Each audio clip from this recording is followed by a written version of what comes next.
शं वरुणः शन्नो भवत्वर्यमा शन्न इन्द्रो बृहस्पतिः शन्नो विष्णुरुक्रमः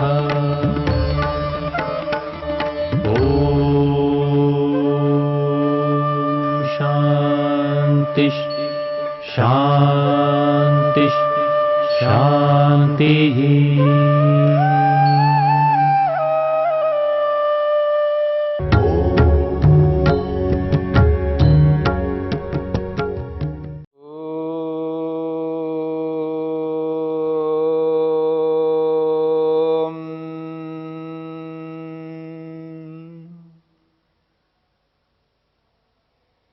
साधन पाद के छठे सूत्र को लेकर के विचार चल रहा है। अस्मिता के स्वरूप को इस सूत्र में स्पष्ट किया है। दृग्दर्शन शक्तियों एकात्मता इव अस्मिता।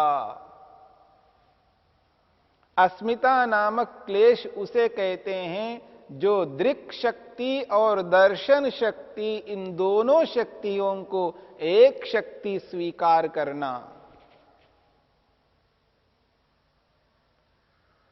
मन को ही आत्मा समझना और आत्मा को अलग से स्वीकार न करना,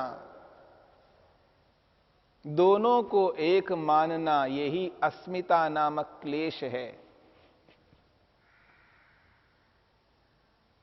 जैसे व्यक्ति शरीर को और आत्मा को अलग ना मान करके शरीर को ही आत्मा मान रहा होता है,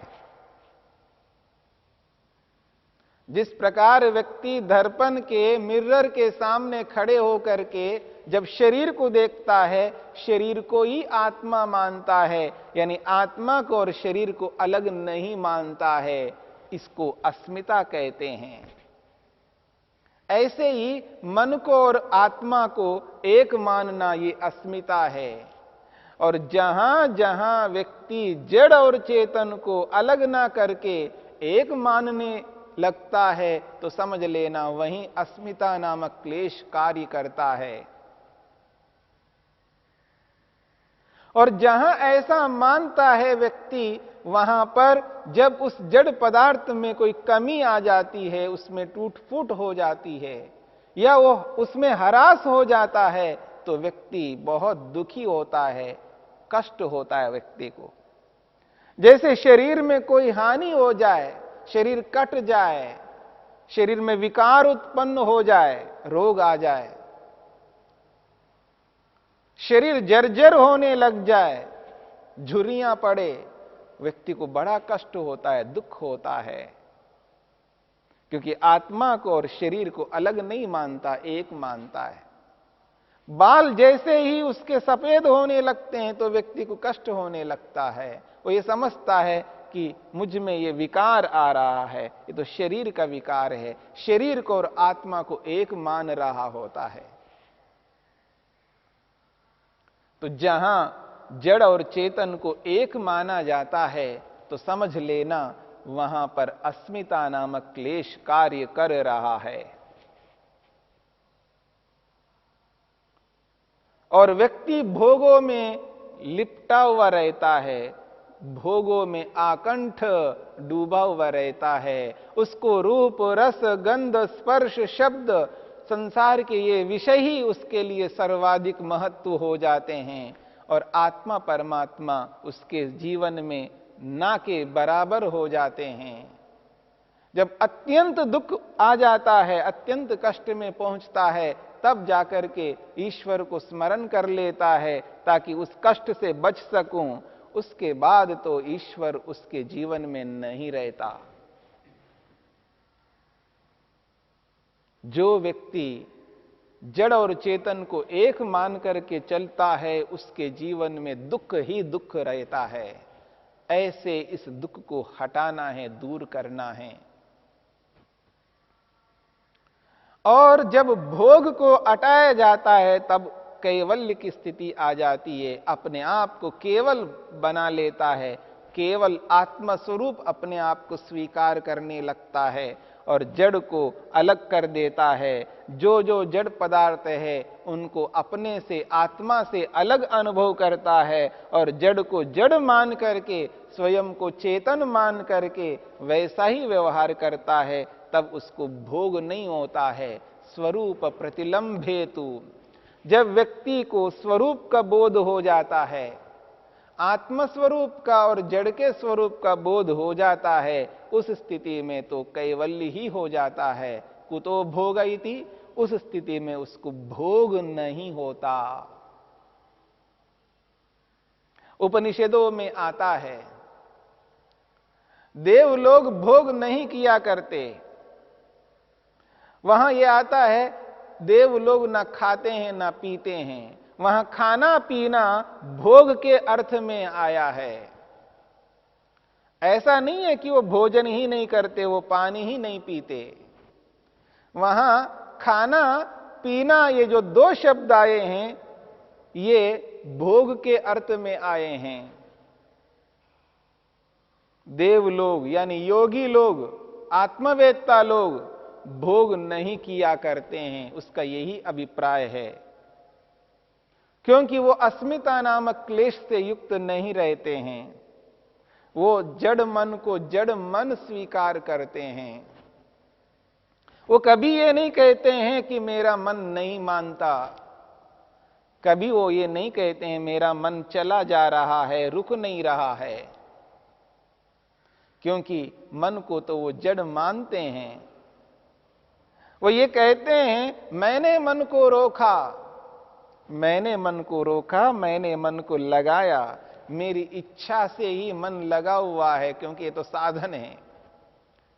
जैसे गाड़ी चलाने वाला चालक गाड़ी को चलाता है तो अपनी इच्छा से चलाता है। वो कहता है मैंने रोका तब रुकी है गाड़ी, मैंने ब्रेक लगाया तभी गाड़ी रुकी है, मैंने रेस दिया तभी गाड़ी भाग रही है।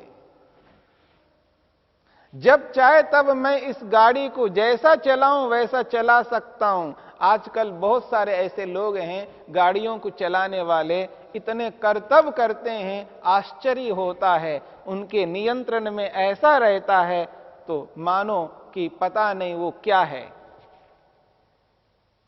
जैसे बाइक चलाने वाले बाइक को जिस ढंग से अपने कंट्रोल में रखता है, गाड़ी चलाने वाला व्यक्ति गाड़ी को अपने कंट्रोल में जिस प्रकार रखता है, साइकिल चलाने वाला व्यक्ति साइकिल को अपने कंट्रोल में रखता है, ठीक इसी प्रकार से योगी अपने मन को साइकिल के समान, गाड़ी के समान अपने कंट्रोल में रखता है। ये अस्मिता नामक क्लेश को हटाने पर ही यह संभव है। अगर अस्मिता नामक क्लेश को नहीं हटाया जाता है तो व्यक्ति इस स्थिति में रहता है कि वो व्यक्ति भोग करने लगता है, और जैसे जैसे उसका भोग होता जाता है वैसे वैसे उसके वैसे ही संस्कार पड़ते जाते हैं। तब उस भोग से उभरना बहुत कष्टदायक होता है, दुष्कर हो जाता है। उस भोग से व्यक्ति नहीं निकल पाता है। इसलिए इस अविद्या का ये जो भेद है, अस्मिता नामक क्लेश, इस क्लेश को समझने का प्रयत्न करना। जड़ को जड़ मानो और चेतन को चेतन मानो। ये जो शरीर है, ये शरीर जड़ वस्तु है, इसकी हानि से आत्मा की कोई हानि नहीं होती है, क्योंकि आत्मा अलग है और शरीर अलग है। और भी जड़ पदार्थों को जिसको अपना स्वयं अपना अंश मान रखा है, चाहे वो सोना चांदी मकान जमीन, जिस किसी को भी उसको उसी रूप में अनुभव करना, जो जड़ है तो जड़ ही है। उनकी हानि से आत्मा की हानि नहीं हो सकती। आत्मा अलग है और वो अलग हैं, अत्यंत असंकीर्ण है। ये दोनों अत्यंत विभक्त हैं, सर्वथा अलग हैं। महर्षि वेदव्यास स्पष्ट कर रहे हैं, तथा चोक्तम। किसी ऋषि ने इस संदर्भ में बहुत अच्छी बात कही है। बुद्धितः परम पुरुषम आकारशील विद्यादि भी विभक्तम अपश्यन कुर्यात् तत्र आत्मबुद्धिम मोहेन। बहुत बड़ी बात कही है। व्यक्ति आत्मबुद्धि रखता है, जड़ में जड़ को चेतन मान रहा है, या जड़ को चेतन को अलग नहीं मान रहा है, एक ही मान रहा है। मोहेन, मोह के कारण से, अविद्या के कारण से। क्योंकि मूल में तो अविद्या है, अज्ञानता है, मूर्खता है। इस मूर्खता अज्ञानता के कारण से व्यक्ति वहां पर आत्मबुद्धि रखता है, यानी आत्मा को जड़ से अलग नहीं मान रहा है, जड़ को ही आत्मा मान रहा है। महर्षि वेदव्यास कहते हैं, बुद्धितः परम पुरुषम। बुद्धि से अलग, बुद्धि से भिन्न पुरुष यानी आत्मा को, बुद्धितः परम पुरुषम, बुद्धि से जो अलग आत्मा है, पुरुष है, आकारशील विद्यादि भी।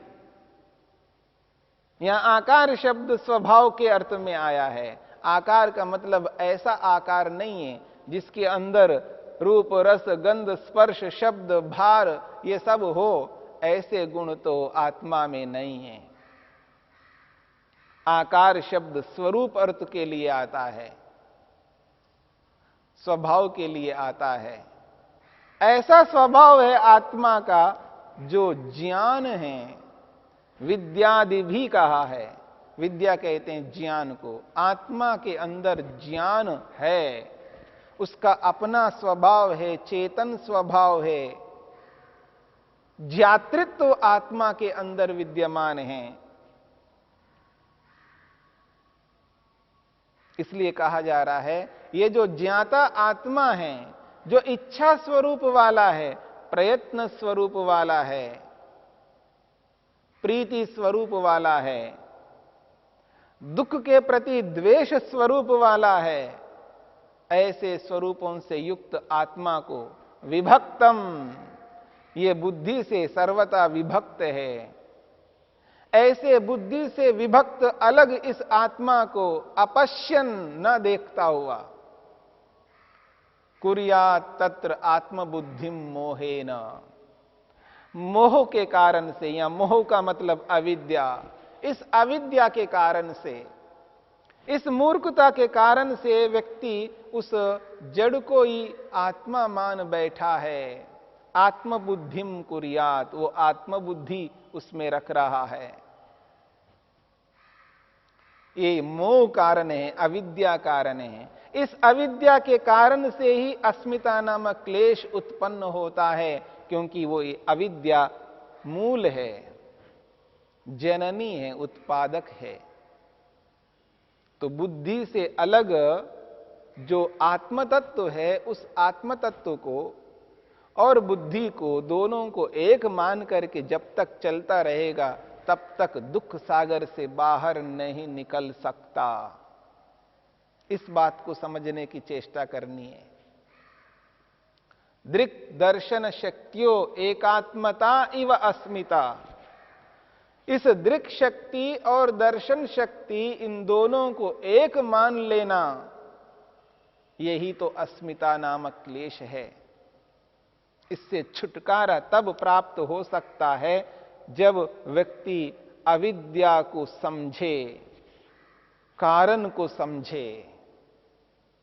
जब तक कारण रहेगा तब तक कार्य होते रहेंगे, और कारण या तो प्रसुप्त स्थिति में है, या तनु की स्थिति में है, या विच्छिन्न की स्थिति में है, और कभी उदार की स्थिति में है। अविद्या को पकड़ना है, अपनी मूर्खता को, अज्ञानता को, नासमझपन को समझना है। जब व्यक्ति अपने आप को बुद्धिमान मानता है, अपने आप को मूर्ख जब तक नहीं मानता है, तब तक वो व्यक्ति इस अविद्या से बाहर नहीं निकल सकता। आश्चर्य की बात यह है, व्यक्ति अपने आप को मूर्ख अनुभव नहीं करता,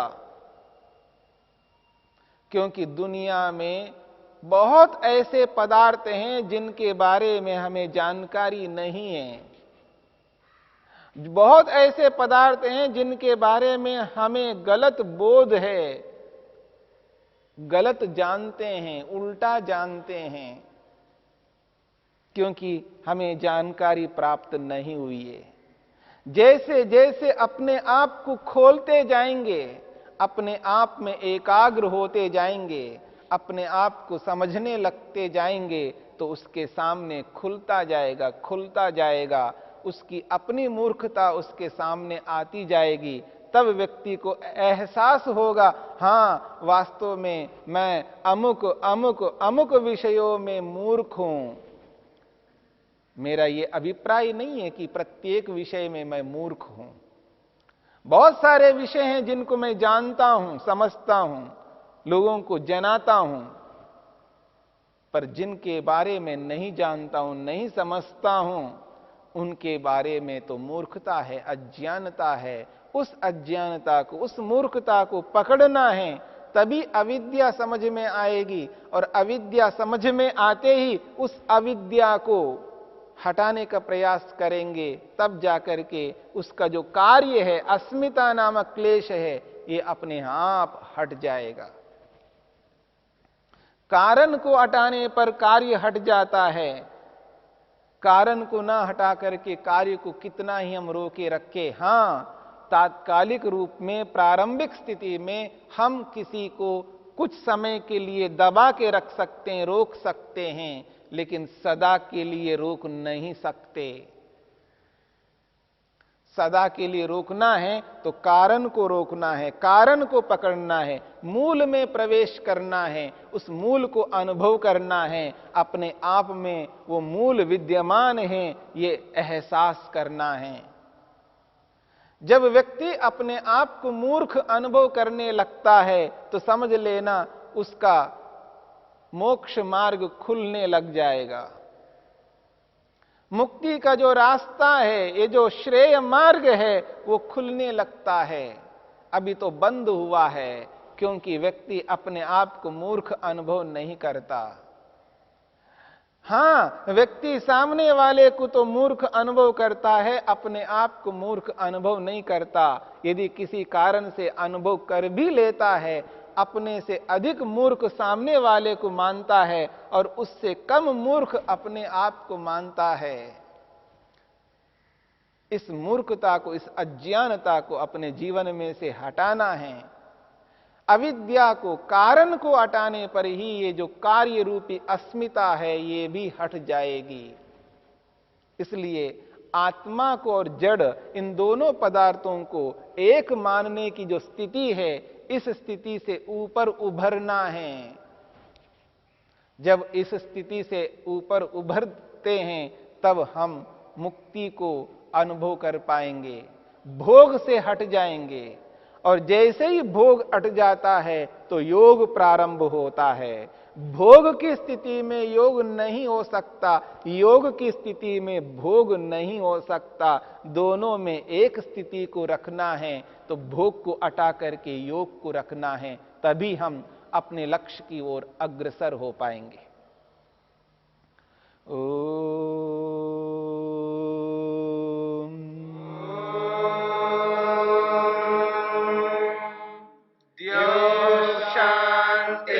शांतिरंतरिक्षं शांति पृथिवी शांतिरापः शांतिरोषधयः शांतिः वनस्पतयः शांतिर्विश्वे देवा शांतिर्ब्रह्म शांति सर्वं शांति शांतिरेव शांति क्षमा शांतिरेधि